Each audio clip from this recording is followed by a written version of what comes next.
Miles de aragoneses votan hoy en una triple cita con las urnas en la que elegirán a 67 diputados autonómicos, 4.110 concejales y 54 parlamentarios europeos.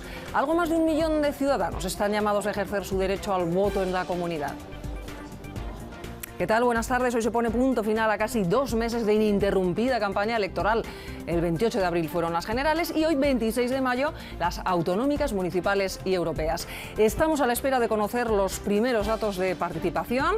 Vamos a hacer una ronda por 3 colegios electorales de las 3 capitales de provincia aragonesas. Ana Cabero, ¿cómo está transcurriendo la jornada?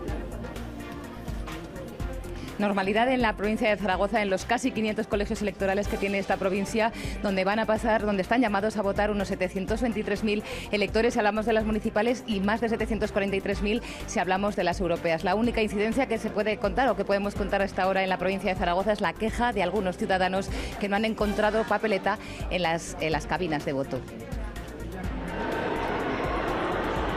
Y aquí en el Alto Aragón no ha habido ningún problema, tanto para acceder como para votar, en cada uno de los 274 locales electorales repartidos por la provincia. Cerca de 170.000 personas pueden acudir hoy a las urnas en la provincia del Alto Aragón y votar, entre otros cargos, a 202 alcaldes y más de 1.200 concejales.